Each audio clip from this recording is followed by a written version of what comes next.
Great. Well, before I get to my main topic, I'd like to start on a bit of an optimistic note, the same way I did last week. We've had some really warm weather here. Feels like spring is coming. It's really nice. It's not that warm out here right now. It's 41 degrees and there's a bit of a wind here in St. Paul, but it's supposed to get to 65 today, so that's pretty nice. And one nice thing about the warm weather is it's probably going to help our construction project at MZMC. If you're new and you don't know about the construction project, I'll just tell you that we're adding some handicap accessible bathrooms on the first floor. We're making a new entrance. We're replacing some windows and some stucco, and we're building a new Zendo. And it is all in progress right now.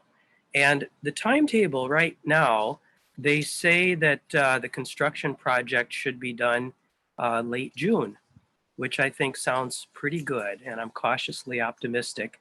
There could be more delays. Those things tend to happen.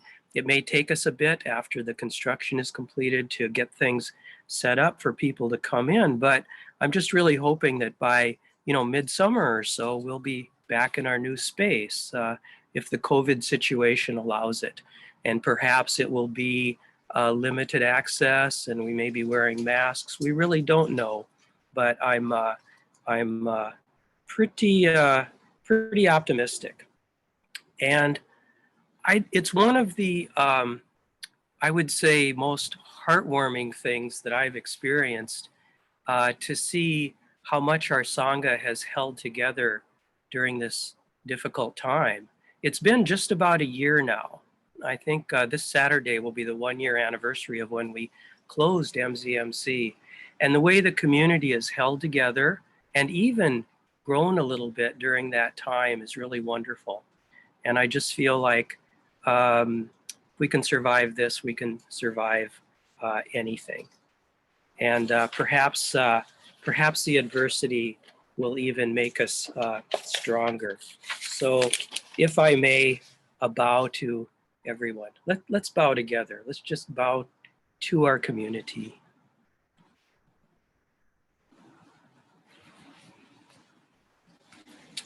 So this morning, I'd like to talk about the rise of Mahayana Buddhism. And it's a pretty straightforward teaching. For some of you, there might be quite a lot of review. For you more scholarly types, more experienced types. But there should be some new things here. And for some of you who are new to the tangled history of Buddhism, I'm hoping it'll be kind of useful. A lot of times in Sunday talks, we hear about Mahayana Buddhism and we hear about its counterpart, Theravadan Buddhism, and it's not always easy to keep them straight. It took me a long time to really kind of get this. So I've thought for some time about devoting a Sunday talk to this topic. And I find this stuff fascinating. I hope you do too. And I'll talk a little bit about the implications for our practice. So for this talk, I'm heavily indebted to Damien Keane, that's Keown, of the University of London, who wrote a little book called Buddhism, A Very Short Introduction, that I followed his organization and it was very helpful. So let's start by taking a look at the Buddha's death. The story, as it's told by Daisaku Ikeda, is that after the Buddha had been teaching for many, many years, he was invited by a blacksmith named Chunda to take a meal with him. Unfortunately, the meal included some bad mushrooms, and that was the cause of the Buddha's death. He was over 80 at the time. His last act before dying was welcoming an ascetic into the order. And the last thing he said before he died was, "Decay is inherent in all composite things. Work out your own salvation with diligence." And we don't know just when that occurred. or if it occurred that way at all, but some dates that are given are 486 BCE or 410 BCE. But after the Buddha's death, there was a series of councils that people got together to kind of clarify, organize the Buddha's teaching. And the first one was held in the year of his death at Rajagraha, and they wanted to establish the canon, that is the Buddha's teachings, which at that time were transmitted only orally, not written down at all.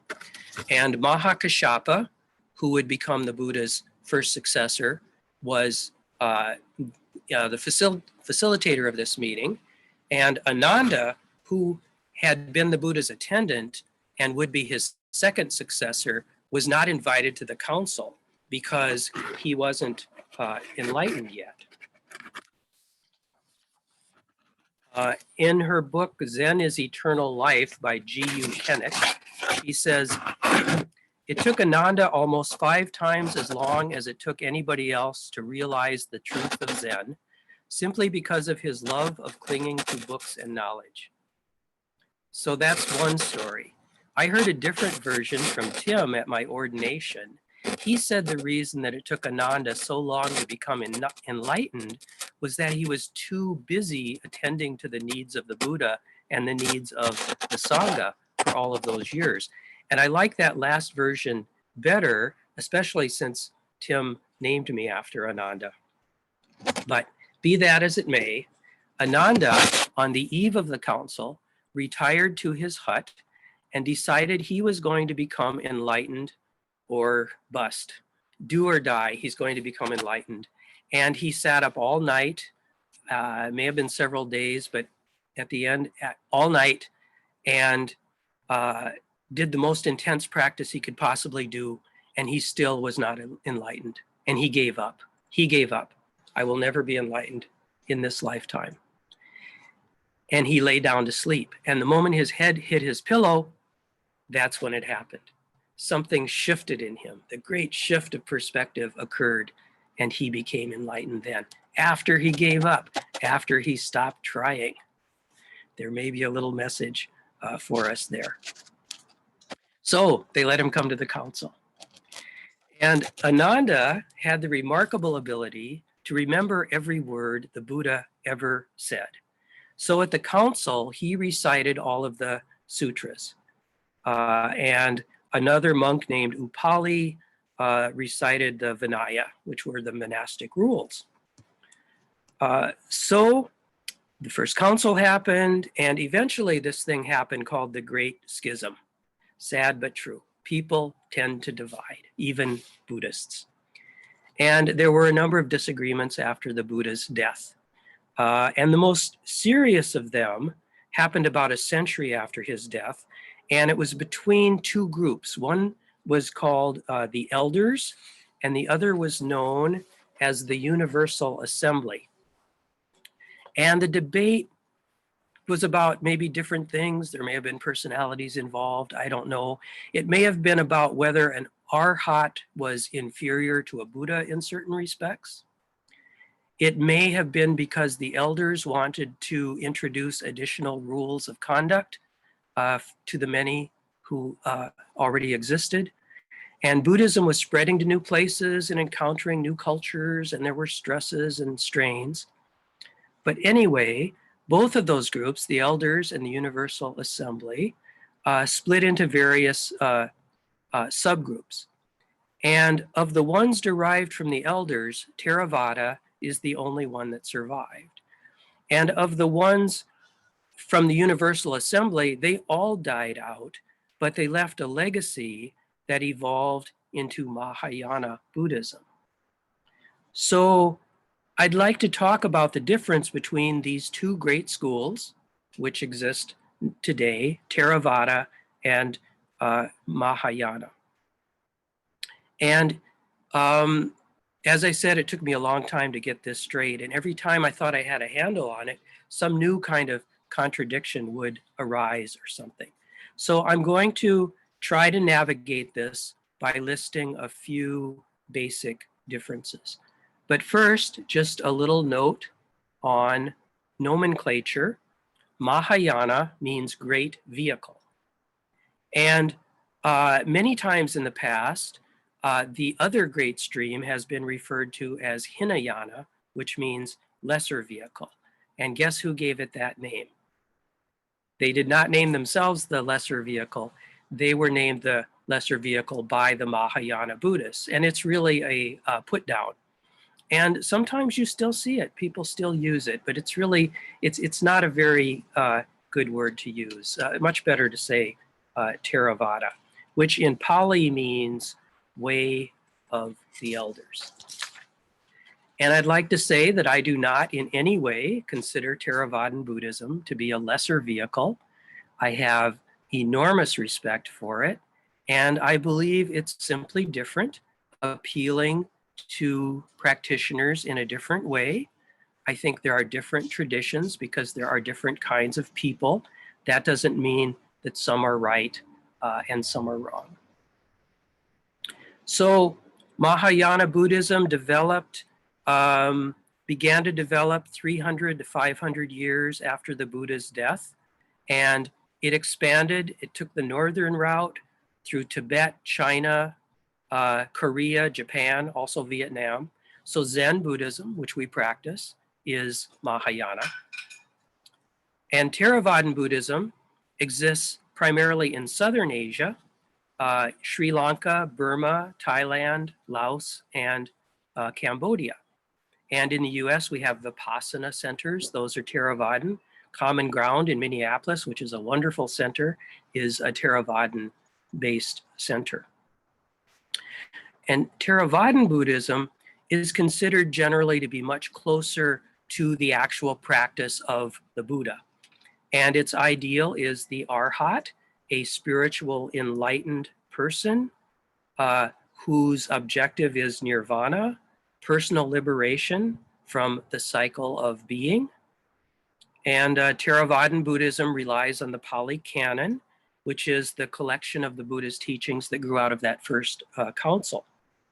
And Theravadan Buddhism has a very strong monastic tradition. So I'm going to list 5 characteristics of Mahayana. First, Mahayana was a reaction to what some monks perceived as being a kind of dogmatism that had crept into the practice. Things had gotten hardened. The life had kind of been eliminated from these teachings, and they were reified. And so Kogen Maizuno says that Buddhism at that time concerned itself first and foremost with strict observance of the monastic precepts and study of the scriptures. And these are things that can get hardened. You know, you got to follow the rules. You got to follow the scriptures. There's a right and a wrong way of doing it. And there was a literal interpretation of the canon. And in contrast, these sort of proto-Mahayana folks wanted to interpret the words of the scriptures in accord with their deeper meaning. So they regarded their more liberal approach as a way of reviving the founders' original intentions. So to what extent their point of view that things had been hardened and become dogmatic, I'm not so sure, but there was certainly that perception.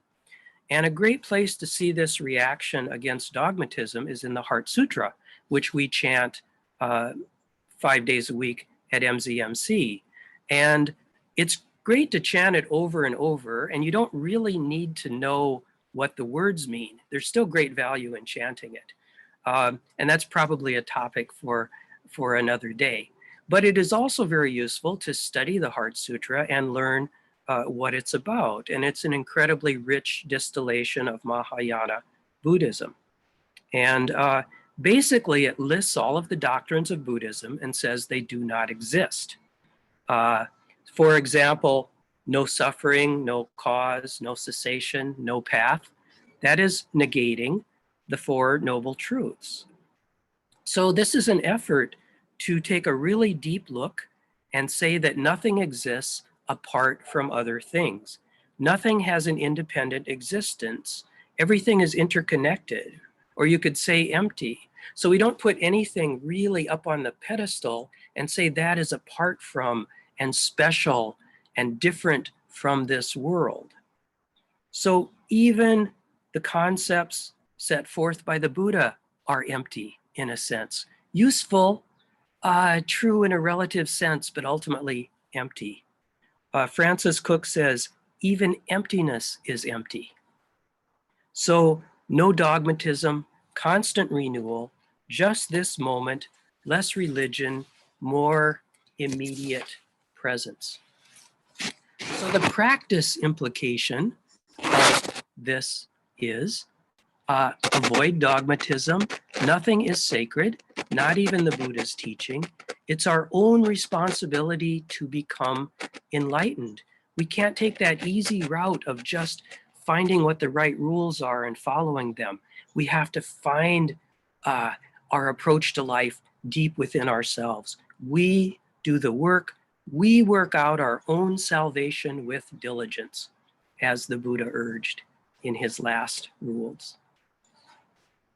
So, second difference, and I've already, started merging into this, is Mahayana's emphasis on emptiness or interrelatedness.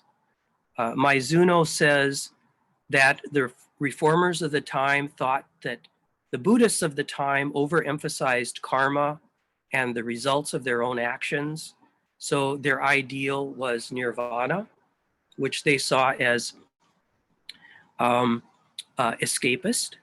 And the reformers said this was counter to the Buddha's true message, which was that everything is interrelated. And because everything and everybody is interrelated, we need to save one another.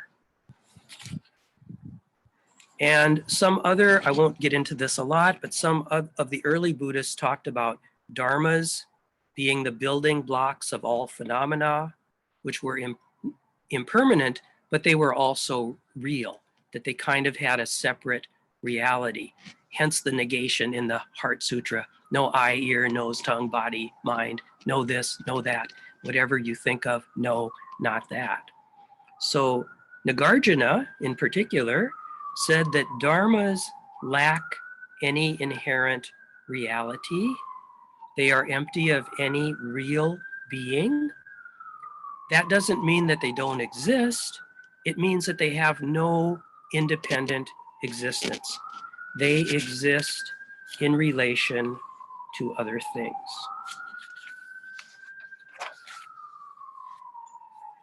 Now, the Buddha didn't talk about emptiness per se, but Mahayana Buddhists inferred it from his talks on impermanence and no self. So, emptiness. Another implication of emptiness is that nirvana and samsara are the same.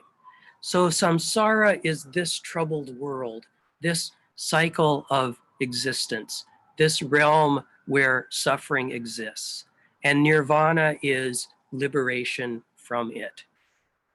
But if all things are ultimately empty, then they are all really the same. And you can't elevate one state of being and call it nirvana and say it's better than samsara. If things are different from each other, if they seem different from each other, that's just our perception. It's not about escaping this world and going to a better place. This is the place right here. Yes, there is suffering. There is this world of forms. Yes, there is liberation, but it's all right here, right now. And we can wake up to it and understand, deeply connect with both of those things simultaneously. This is nirvana. This is samsara.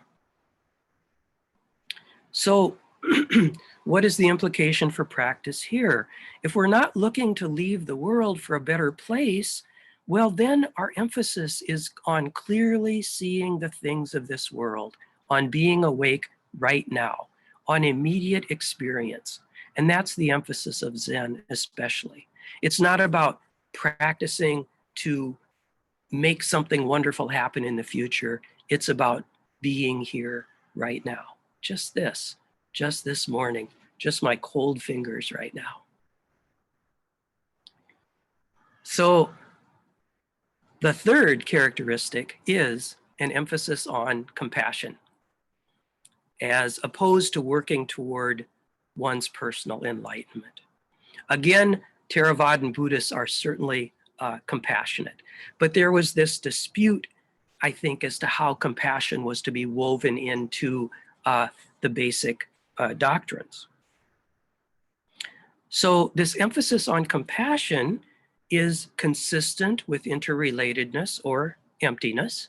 If we're all the same, if we don't exist apart from each other, then we care for one another.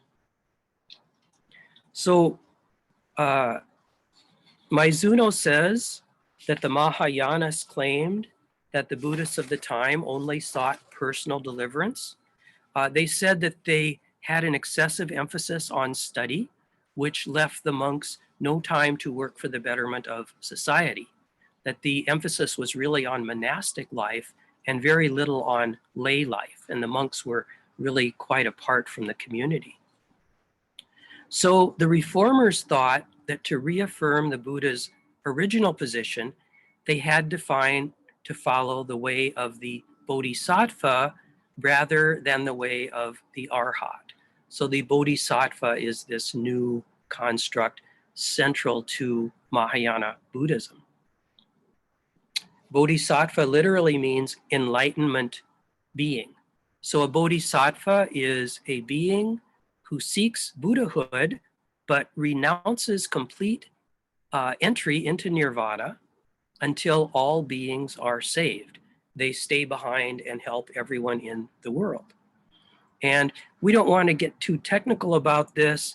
Keen says that the distinction between an advanced bodhisattva and a Buddha is pretty fuzzy. But there are many bodhisattvas, as many of you know.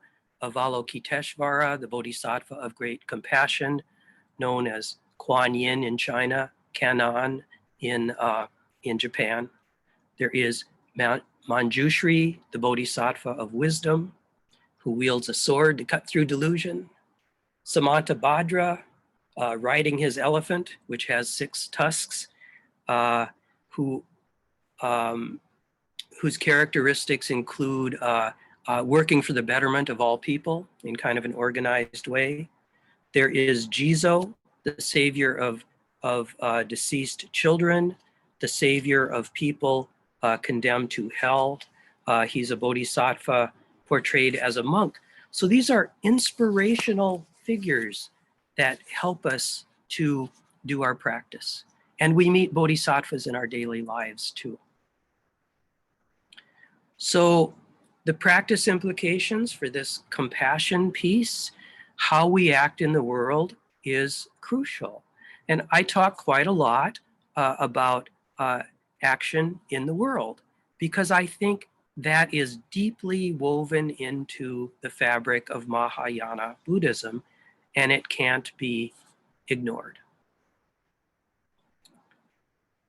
So the fourth characteristic of Mahayana Buddhism is that Mahayana Buddhists see themselves as more, you could call it democratic, as reaching out to a broader range of people. Mahayana, at least in the early stages, was very practical. It emphasized salvation of regular folks, strove to teach them about how to accomplish the sort of the highest way of living without getting too hung up about philosophical problems. And Jack McGuire says in Essential Buddhism that emphasizing compassion was consistent with this more democratic view. For lay people, the compassionate elements of the Buddha's teaching were very accessible. And perhaps for some, more accessible than his emphasis on self-discipline and spiritual refinement. So, and Mahayana Buddhism, in some places, it has been very monastic, monastery-oriented.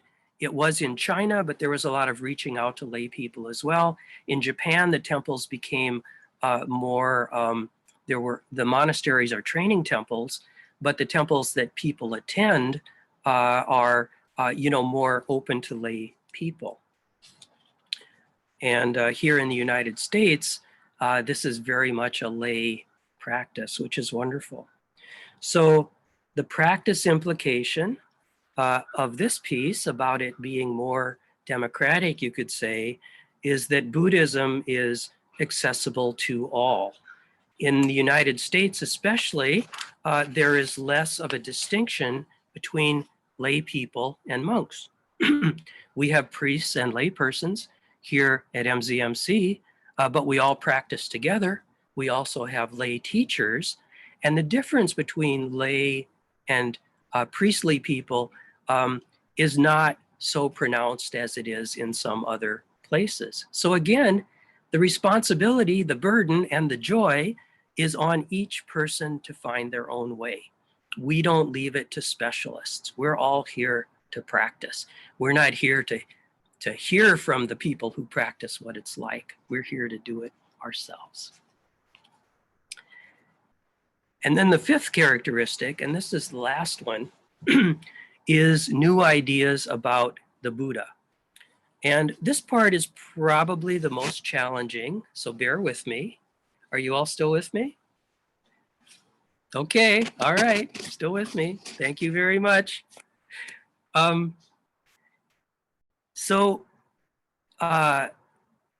New ideas about the Buddha. So Keen says, as the Bodhisattva ideal comes into the foreground, the Buddha begins to recede a little bit as a figure and becomes more sublime, a little less of a person and a little more of this sublime figure. He's seen as a semi-devotional figure, and these devotional cults spring up.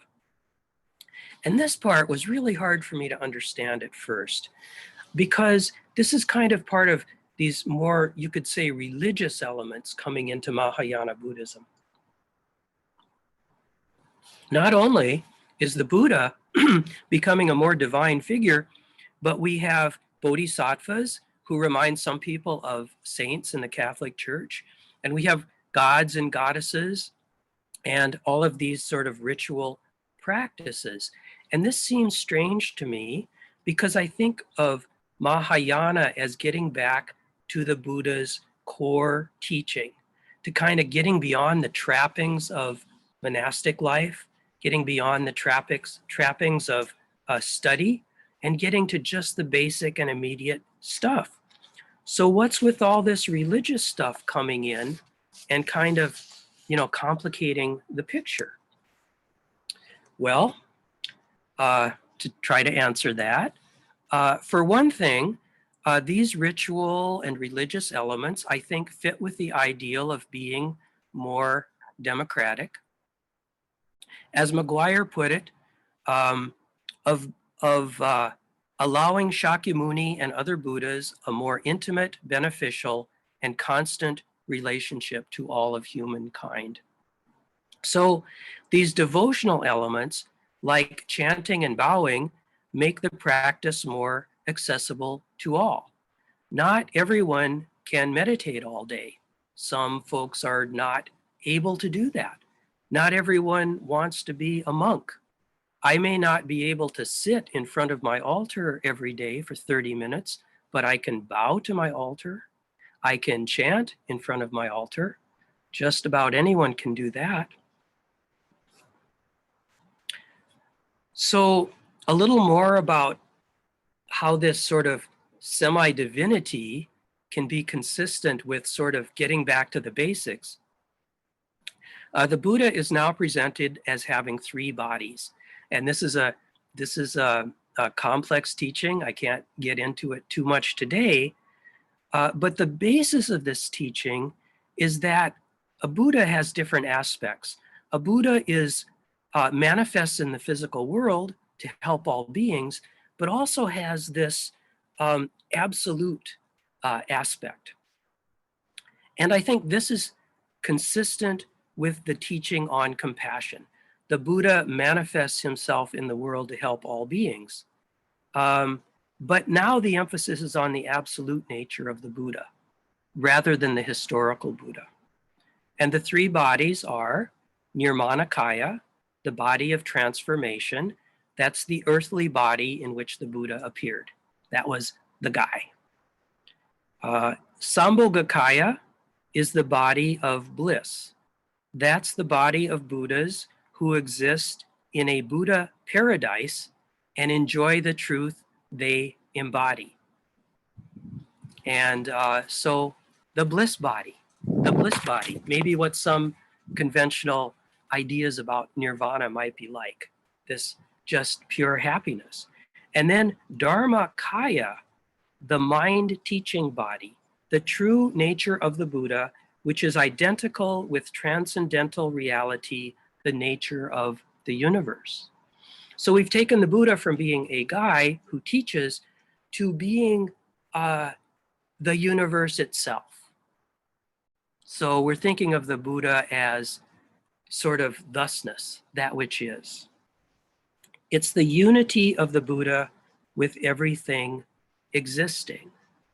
And at the same time, it's the Buddha's teaching.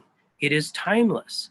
It has no characteristics, and it is free of all duality. So in the third of these, Dharmakaya, the Buddha as everything, we can see how this sort of semi-divine nature of the Buddha is consistent with emptiness, which is basic to the Mahayana view.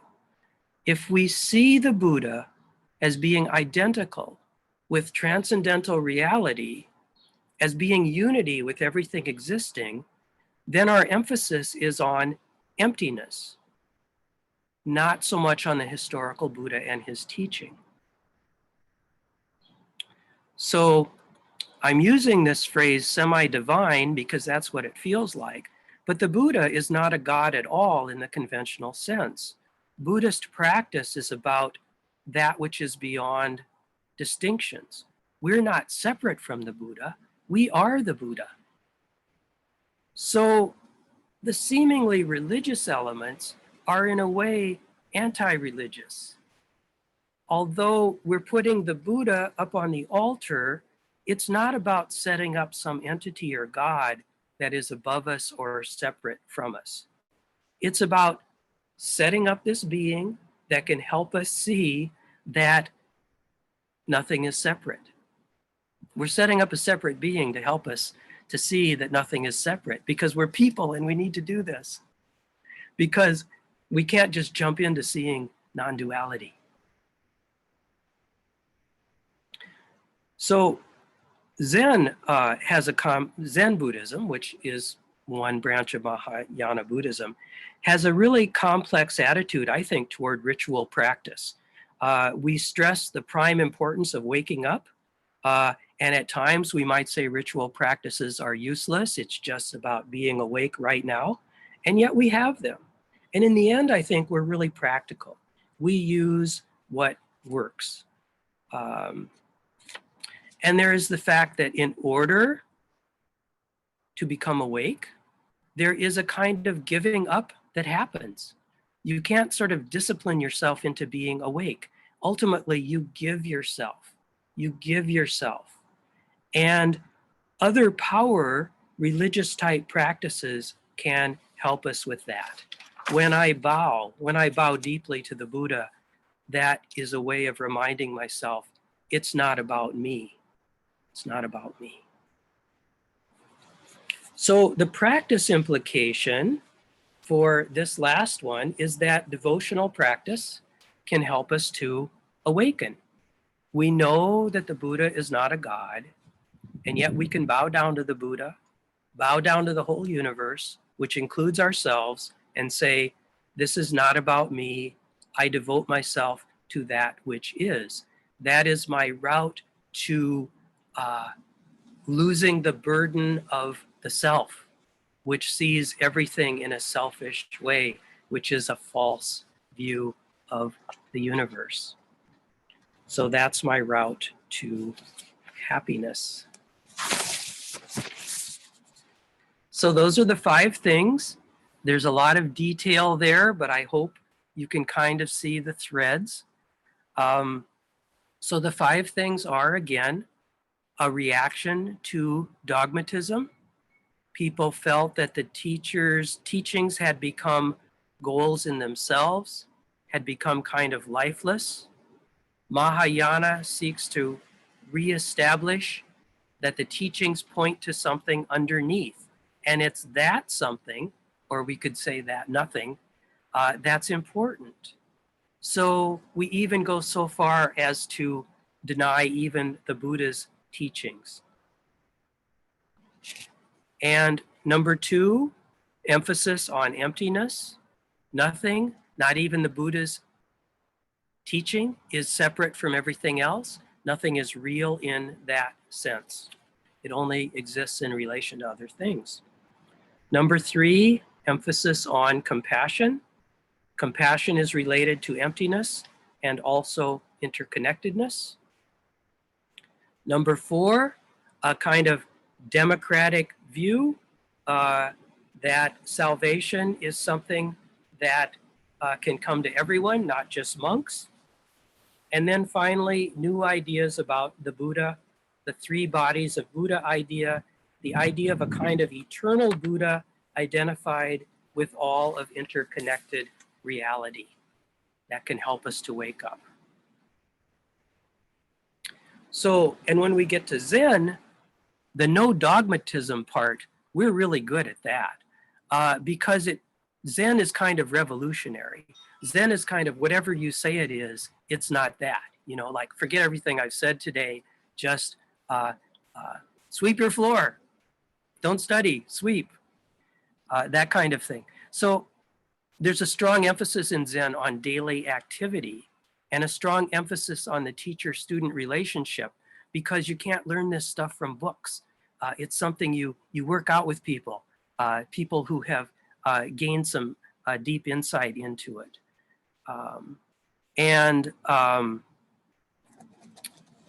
It can't be found in books, and yet we use books and we use things like ritual and devotional practices to help us find this subtle, immediate thing. And of course, Zen emphasizes meditation a great deal. That's our big thing. And I encourage you to have a strong meditation practice, a regular meditation practice at the heart of it. If you've been doing this a while, if you've been doing it for years, keep it up. Whether it's great, whether it's hard, whether you're on a plateau, just keep at it. If you're new, challenge yourself a little bit, whether that means 10 minutes a day or that means a half minute a day. I mean, a half minute a day, whatever. Half hour a day, I think is what I meant to say. So that's what I have to say this morning. And let's see what time it is. Yeah, we've got a little time. If anyone has a comment or question, I'd love to hear